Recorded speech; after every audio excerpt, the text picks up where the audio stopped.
Right, hello everyone, and welcome to Warren's Team Talk. And I've just come on because I want to address the mayhem that's going on at Arsenal Football Club. And there's 3 days to go of this transfer window. We've we've got rid of 5 players, and we brought in exactly 0. Now, I'm really concerned about this. I don't know about anyone else, but I am. And I just want to say hello to everyone. Hope you're having a great day. Hope you're all well and staying safe and everything else. But yeah, so let's get into it. So we've got a chat here. Dan Evans says hello. Hi, Dan. How are you, mate? I hope you're well. And he says, am I visible? Yes, you are, my friend. Thank God I managed to sort that out. It was a nightmare. Yeah, but there's 2 of you. You're in here twice. Fantastic. Yeah, hello, Dan. Nice to see you, buddy. Yeah, I managed to get you unblocked for your other account, and I can see the other one. So, yeah, it worked. So, I'm pleased about that. I really am, because I felt really bad about it. I really did. I'll head back to my main. Okay, mate, that's fine. Whatever you want. Anyway, so we're going to talk about this transfer business at Arsenal. And because I have to say, I'm really worried about it. I'm really worried about what's driving it. Because anyone with any sense would know that you do not let players leave unless you've got replacements for them. Yep, this is exactly what we've been doing. We're letting this player go, we're letting that player go, cancelling this contract, cancelling that contract. And the way we're going, we're going to struggle to be able to get a team on the pitch. Well, maybe that's the plan. I mean, after all, it is a youth project, isn't it? Maybe he wants to just play all the youth players. I really don't know. But Dad says, I think that is like basic knowledge of managing. Yeah, man, absolutely. And yet, I just don't understand what the hell is going on here. It doesn't make any sense. So, if we look at the players that have been sent out on loan or had their contracts cancelled so far this season, that is the list. And yesterday, to add to that list, we also sold Callum Chambers, who's a centre-back. So we've got Alex Runarsson, who's a goalkeeper. We've got William Saliba, Hector Bellerin, Pablo Mari, Mavropanos, and Slade Kasanach. Now, they are all defenders, and they're in that lot. There's 3 centre-backs, and 1 right back and 1 left back. All right. And then on top of that, you've got a midfield player who can also play at right back or right wing back, which is Ainsley Maitland-Niles. And then we've got midfield players. We've got a defensive midfield player, Lucas Torreira. Matteo Guendouzi is a defensive midfield player. Then you've got forward players, Reece Nelson and Florin Balogun. And like I said, you've got a centre-back who's Callum Chambers, right?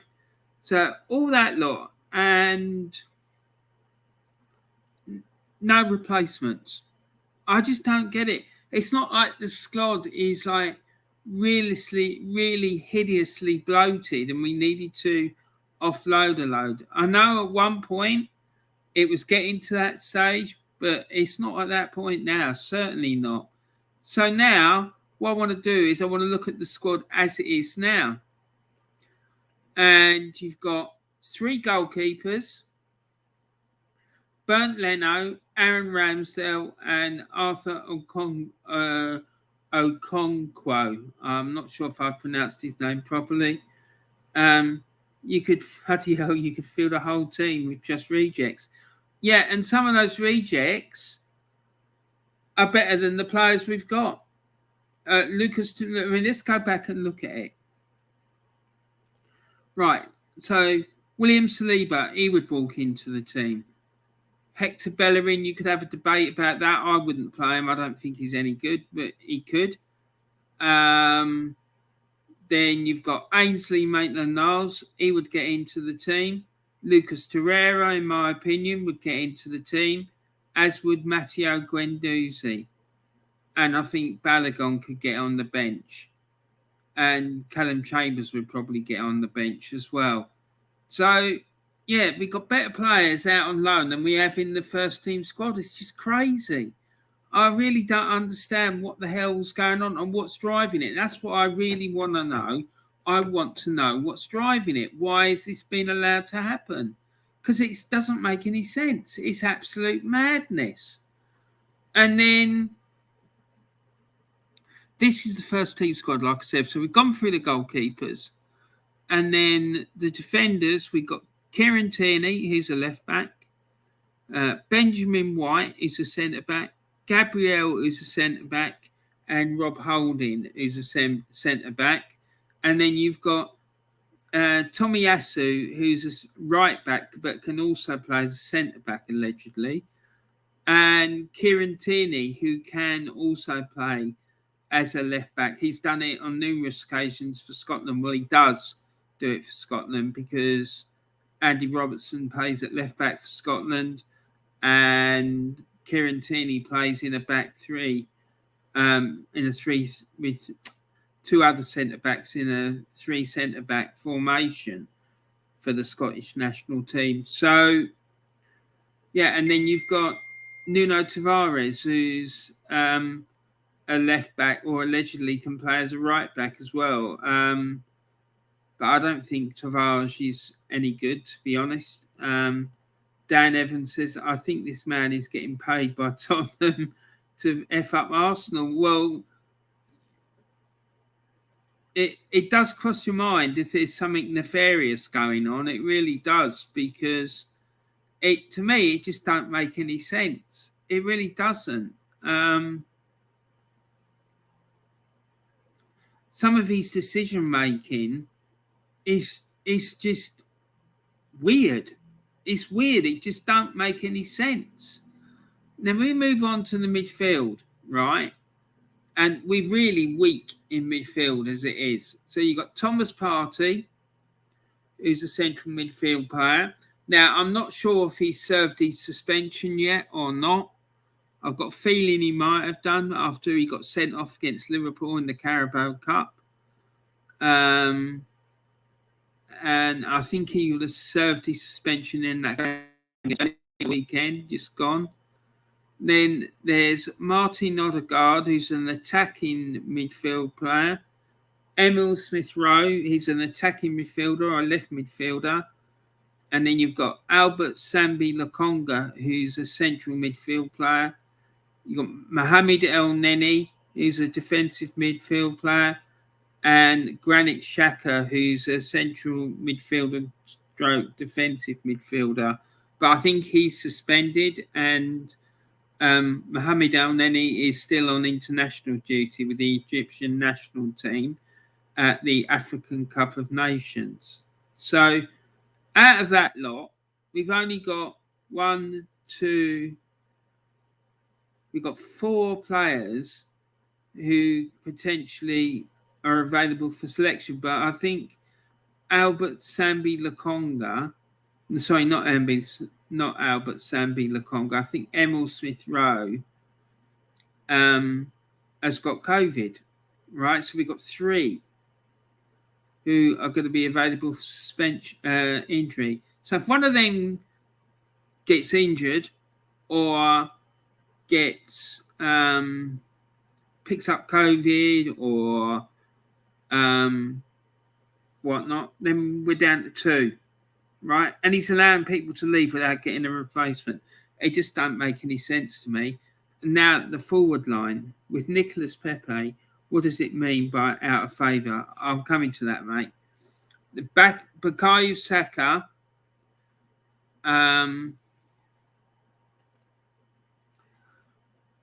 So with Nicolas Pepe, what does it mean by being out of favour? So we're going to talk about the forwards now, and I'm going to explain that. So basically, Bukayo Saka, he's a right winger or left winger. We got Alexandre Lacazette. His contract expires in 5 months, so he'll be able to walk away as a free agent. And he's showing no signs of wanting to sign a new one. You got Pierre-Emerick Aubameyang, who is apparently in talks with Barcelona and Juventus over joining them on loan till the end of the season. You got Nicolas Pepe, who is out of favour with Mikel Arteta. Basically, it means that he doesn't like playing him. He just doesn't play him unless he absolutely has to. And he's a right winger. Aubameyang is a striker or sometimes gets played as a left winger, which I personally think is a waste. And then you've got Eddie Nketiah, who is a striker, and apparently he's in talks with Newcastle United. And then we've got Gabriel Martinelli, who's a left winger stroke striker. So there you have it. You've only got 2 players, 2 forward players. So we haven't. If one of those players gets injured or gets suspended, we haven't got enough players to fill the forward line in the formation that he likes to play, which is 3 up front. And that's not even counting the subs bench. So my question is, what the hell are you doing? Why haven't you brought any players in? We need reinforcements. Given the state of the squad as it is at the moment, I'd say we need 2 or 3 defenders, 2 or 3 midfield players, and 2 or 3 attackers. Because that is an absolute joke. It's a joke. And it's just another example for me about why this man's not competent to do the job. If it was down to me, I'd sack him. This madness has got to stop. He's killing the club. He absolutely is. And then we've got a person coming in called Bepa Bessanova, I think it is, but I'm not sure. Bepa, I don't really understand what that comment says. And it says VUR.FIRFYI. If you want to explain what that is, then I'll try and read it or answer it. And Dan says, laugh out loud. So it's a bot. Oh, okay. No problem. It's one of those little gems, is it? Okay. Thanks, Dan.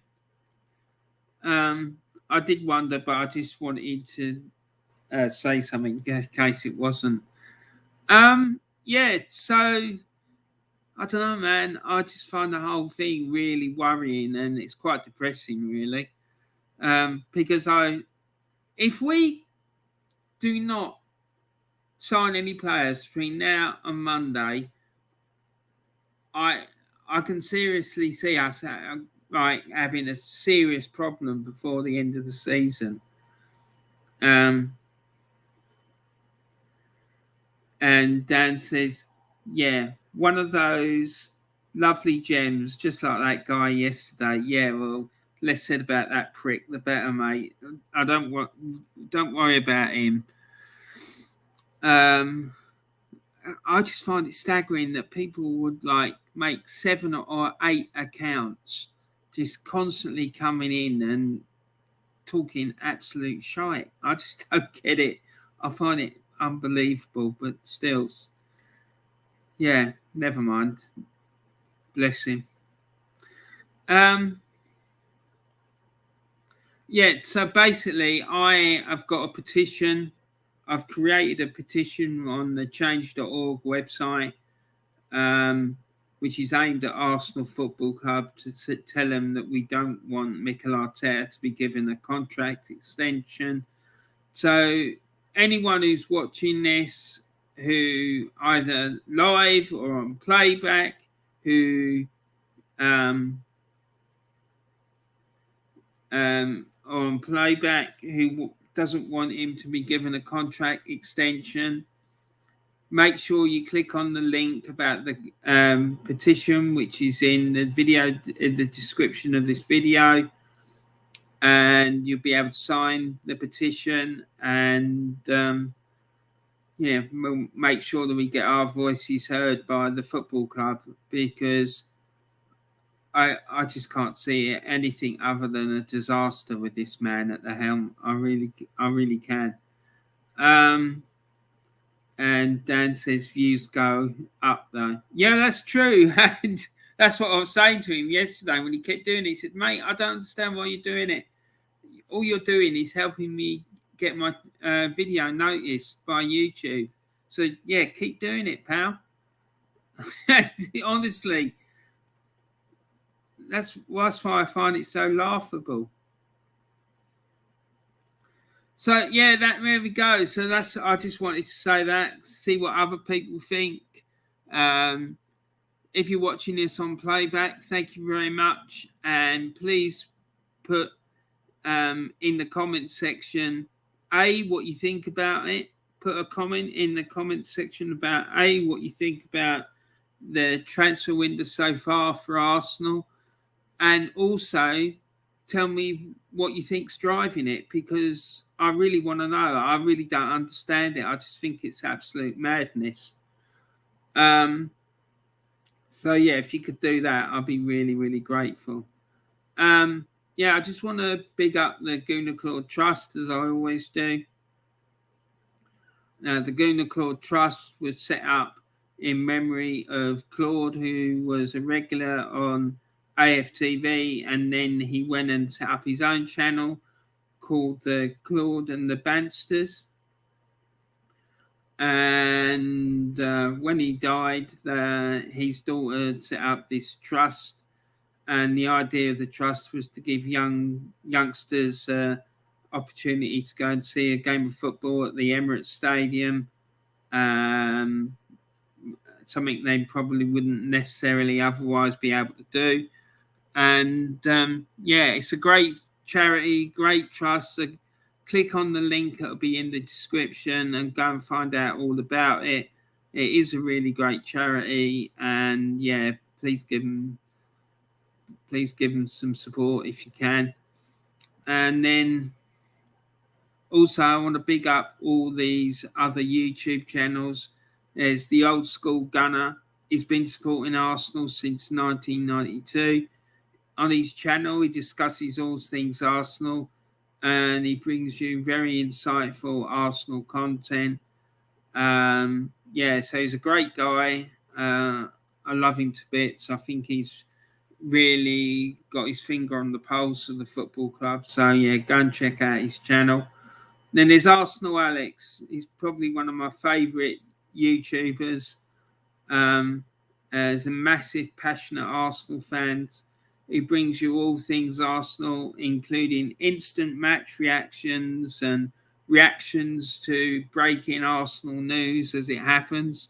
And let's be honest, it happens regularly at the moment. So yeah, he's a great, passionate Arsenal fan, and his videos are great. They really are. And he gets legendary Arsenal fan Kenny Ken on his channel on a regular basis, which is always great and always very entertaining. And then there's Drawn by Dre. He brings you top quality Arsenal-related content, including his highly rated and excellent possession-based podcast. And then there's the Aussie Gooner. He discusses all things Arsenal from an Aussie perspective. And this guy he's something else. I love him. I just think he's absolutely superb. His content is on point. His graphics are excellent. And he speaks with a passion, and he knows his stuff. He knows what he's talking about. He don't talk no shit, and he takes no prisoners. And yeah, it's typical Aussie. Let's put it like that. He is, and he's a great guy. And yeah, I love his channel. And then there's Diesel Arsenal. He's the fastest growing. He's got the fastest growing new channel on YouTube. Diesel is a former Claude and the Bansters presenter, and on his channel he discusses all things Arsenal, and as well as presenting discussions on, well, he wants to. He hasn't done it yet, but he will be in the future when he gets his channel established. He wants to present discussions on films, on dating, mental health, amongst many other popular topics. So yeah, go and check out all these channels. They're absolutely superb. And yeah, go and check them out, and put likes on their videos, subscribe to their channels, and share the content around, and I'm sure you won't be disappointed, that's for sure. And Dan says, very nice chatting with you, Warren. Stay safe and enjoy your day and weekend. Yeah, and you, buddy. On tomorrow, I'm going to do a match day live. I know there's no Premiership football, but I'm going to cover I think it's 3 o'clock kickoffs in the Scottish Premiership tomorrow. I'll be starting at 2:40, so make sure you come and check me out for that if you're around. It'll be lovely to see you and see everyone else. So, yeah, that's it for now, and have a great rest of your day, and I look forward to seeing you all again really, really soon. So thanks a lot, and like I say, stay safe, look after yourselves, keep talking to each other, and make sure you spread some love and kindness around the world. So take care, guys. Bye for now.